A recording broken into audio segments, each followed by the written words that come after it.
Halo pemirsa, selamat datang di Red Salis TV, fan channel Liverpool di Indonesia yang pastinya akan selalu membahas segala sesuatu tentang Liverpool FC. Masih bersama dengan gue, Frinal Wibianto, dan kali ini kita akan membahas dua rekrutan terbarunya Liverpool di deadline bursa transfer semalam ya. Let's go. Oke, jadi transfer window musim dingin resmi ditutup tadi jam 5 subuh ya, waktu Indonesia Barat. Dan Liverpool akhirnya berhasil merekrut total dua pemain dari tiga nama yang beredar kemarin. Wah, namanya bising banget ya, sosial media banyak berita-berita. Ada tiga nama yang muncul, yaitu Ben Davies dari Preston North End, terus Duje Caleta-Car dari Marseille kalau itu benar cara penyebutannya. Kemudian terakhir ada Ojan Kabak dari Schalke. Dan Liverpool pada akhirnya mendapatkan dua dari tiga nama tersebut, yaitu Ben Davies dan juga Ojan Kabak. Jadi dikit aja gue mau bahas dari kedua pemain ini gitu. Yang pertama adalah Ben Davies ya. Ben Davies ini dari Preston North End dibeli permanen dengan harga 1,6 juta pound sterling plus 20% sell on clause.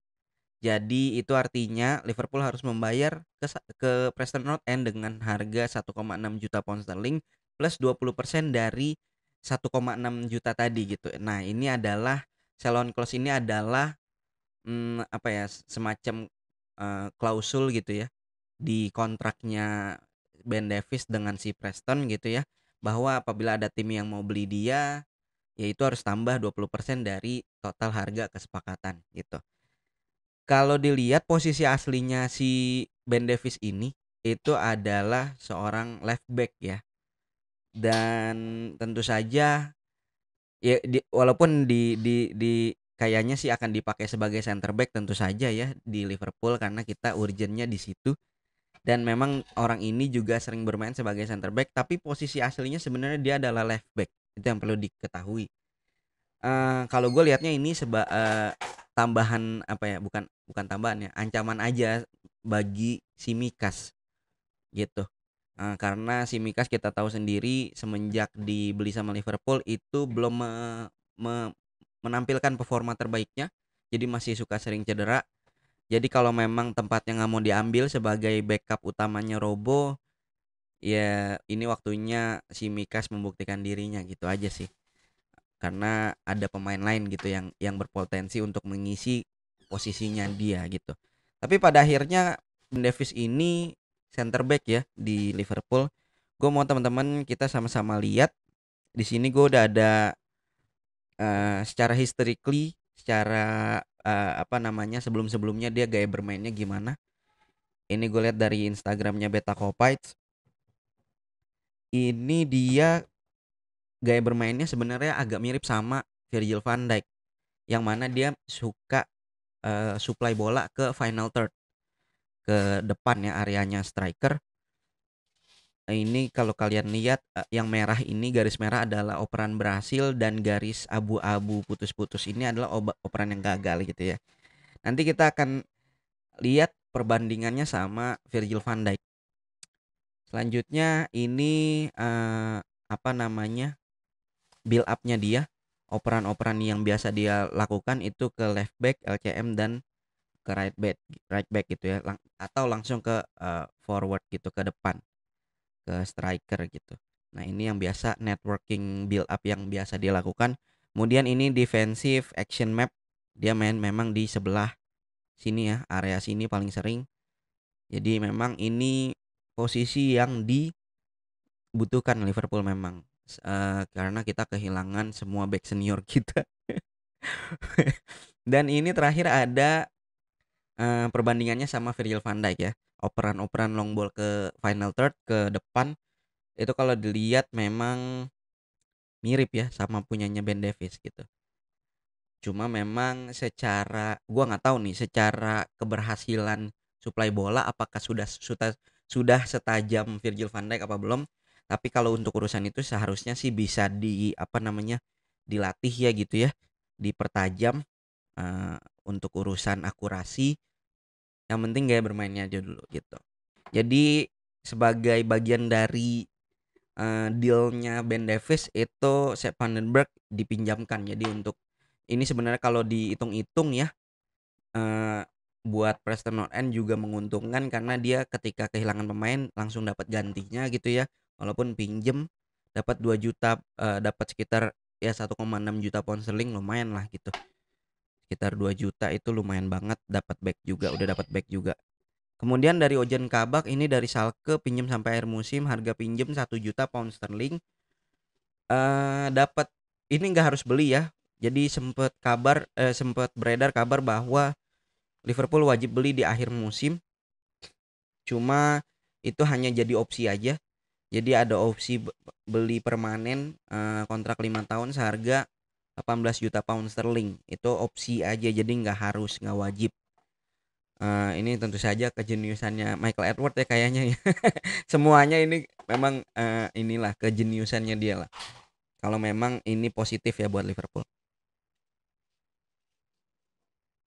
Kemudian, ini nama Ozan Kabak sendiri itu udah muncul sebagai ini sih, kalau kalian ngeh ya, di transfer window kemarin, terutama sih yang di musim panas, itu nama Ozan Kabak ini udah nggak asing di fans Liverpool, di telinga fans Liverpool karena memang katanya sih isunya udah diincar sama Liverpool gitu. Tapi memang biasanya Liverpool itu kalau memang ngincer ya, nggak gerak itu karena memang pemain ini belum siap untuk dibeli atau untuk diboyong ke tim ya. Karena memang masih terus dipantau. Seperti yang kita sama-sama tahu Liverpool itu kalau udah mantau itu bisa satu pemain itu aja yang udah mau dipantau, terus juga itu bisa ngabisin waktu bertahun-tahun gitu ya. Untuk memastikan nggak ada pembelian yang gagal. Toh terbukti dari beberapa musim terakhir ini Liverpool transfernya tuh cukup baik sih. Rekor transfernya cukup baik, pemain-pemain tuh nggak ada panic buying kalau kata Peter Crouch, nggak ada pembelian yang panik dan juga cenderung sukses pembeliannya gitu. Nah, untuk Ojan Kabak sendiri, gue sih apa ya, agak khawatir karena kondisinya ini kayaknya memang dia belum, ini kan dia dibeli dipinjam di akhir transfer window ya. Nah, kalau kalian lihat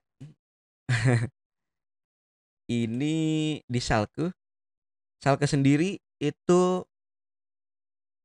apa, di standing di klasmen itu terakhir ya posisinya di liga dengan kebobolan paling banyak 49 gol sepanjang musim ini sejauh ini gitu ya. Eee, Ya begitu gitu loh.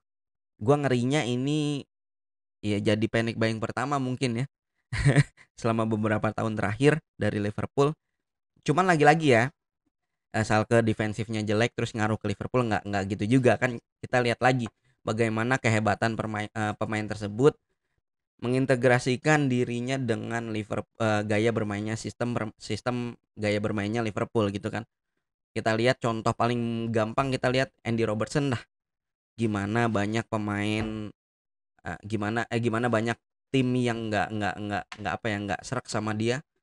Liverpool tapi melihat sesuatu yang lebih dari orang ini, kemudian ternyata memang Andy Robertson bisa, mengintegrasikan gaya bermainnya dengan Liverpool, dengan sistemnya Liverpool dengan sangat baik dan akhirnya jadi pemain top gitu kan. Nah itu baik lagi ntar ke Ozan Kabaknya sendiri, apakah dia bisa mengintegrasikan gitu ya, bisa ngeblend gitu, ngecun dengan sistem, permainannya Liverpool gitu. Baik lagi ke situ. Nah, terakhir pertanyaannya apakah kita bisa segera melihat aksi mereka nih di lapangan, dua pemain ini gitu kan, karena kita udah jelas kehilangan back-back senior kita. Terakhir itu Joel Matip ya, Joel Matip kabarnya bentar, Joel Matip ini kabarnya out ya sampai akhir musim ini karena, cedera, ligamen ankle ya. Jadi kayak otot penyambungnya itu cedera di bagian ankle ketika pertandingan lawan Spurs di babak pertama, makanya babak kedua udah ganti Nathaniel Phillips. Nah dia out sampai akhir musim, gua nggak tahu ini emang dia diharuskan out sampai akhir musim, apa memang dikeluarin aja, terus bener-bener diperbaiki kondisinya sampai nanti musim depan dia bener-bener siap. Jadi nggak harus main 2 pertandingan terus absen 4 pertandingan gitu ya, seperti yang terjadi di musim ini. Gua nggak tahu apakah dia memang bener-bener di-treat gitu ya, di karena kita udah dapat, toh kita udah dapat 2 pengganti kan, 2 pengganti center back gitu. Nah, kalau balik lagi ke pertanyaan tadi, apakah kita akan segera melihat 2 pemain ini di lapangan? Gue sih ya nggak mau berharap banyak gitu. Gue nggak akan kaget apabila Liverpool masih akan suka, terutama Klopp ya, masih akan suka memasang Jordan Henderson di center back dalam beberapa pertandingan ke depan, atau bahkan dalam beberapa bulan ke depan, mungkin sampai Mei kali ya, bulan Mei. Atau Nathaniel Phillips juga masih akan sering dipakai. Secara umur Nathaniel Phillips udah matang, jauh lebih matang dari Rice gitu kan. Dari gaya bermain juga oke. Kemarin beberapa 2 pertandingan terakhir itu oke banget. Mungkin harusnya udah dapat kepercayaan. Kemudian Jordan Henderson ya, kita lihat di beberapa pertandingan terakhir sebagai back, kalau nggak salah dia belum kelewat sama striker gitu. Belum ada pemain yang bisa ngelewatin dia selama dia jadi back, dan itu cukup baik banget gitu. Makanya gue nggak akan kaget apabila Liverpool masih akan memasang 2 pemain ini dalam beberapa waktu ke depan gitu. Ya nanti kita lihat lah. Walaupun gue sangat berharap apabila nanti apalagi Fabinho balik gitu ya. Kita bisa lihat Fabinho di depan, sorry bukan di depan, di tengah. Henderson juga kembali main di tengah gitu ya. Tapi kayaknya untuk naruh 2 pemain baru atau mungkin dipasangkan dengan Nathaniel Phillips atau Rhys Williams, dua pemain baru ini itu akan sangat riskan gitu loh kalau menurut gue sih, langsung langsung gitu. Jadi kita masih akan menunggu kesiapan dari 2 pemain ini, lagi-lagi mengintegrasikan diri mereka, gaya bermain mereka dengan sistemnya Liverpool gitu sih. Itu sih kalau dari gue untuk transfer, deadline transfer musim dingin semalam ya. Overall puas dapat dua back, 2 center back, itu puas banget. Eee, Sekali lagi bukti bahwa bukan bukan FSG mendengar fans sih, ya bisa dikatakan gitu, bukti bahwa FSG mendengarkan fans. Dibilang FSG out, FSG pelit segala macam, akhirnya beli. Seperti yang sudah terbukti kalau memang seperti yang sudah kita obrolin, gue pernah ngobrol sama Mas Kiki juga di live sebelumnya. Kalau memang perlu beli, dibeli pasti FSG tuh. Tenang aja, maksudnya tenang aja. Jadi memang kan ada faktor-faktor seperti ya banyak faktor lah istilahnya. Gua nggak bisa, mungkin nggak bisa nyebutin sekarang, udah kelamaan videonya. Banyak faktor. Ya kalau memang waktunya tepat ya pasti dibeli gitu. Tenang aja. Sejauh ini FSG sih secara bisnis oke banget kalau gue lihat ya. Gue salah satu yang mendukung FSG sih sejauh ini. Eh Masih melihat FSG sebagai pemilik yang positif lah kalau dibanding dengan sebelum-sebelumnya ya. Eranya Gillett Hicks, aduh jauh lebih parah. Dan ya itu aja kali ya, udah 15 menit. Terima kasih untuk teman-teman, sampai bertemu di video selanjutnya. Oh ya, jangan lupa untuk teman-teman apabila demen sama channel ini gitu ya, suka tertarik dengan channel ini, silahkan di-subscribe untuk konten reguler seputar Liverpool FC tentu saja. Dan ya, untuk teman-teman yang udah subscribe silakan di-share ke teman-teman fans Liverpool lainnya agar mereka tahu dengan channel fans Liverpool ini gitu. Dari fans untuk fans tentu saja. Terakhir, nama gue Fernando Wibianto, sehat-sehat selalu teman-teman. Terima kasih, sampai bertemu di video-video selanjutnya. Bye bye.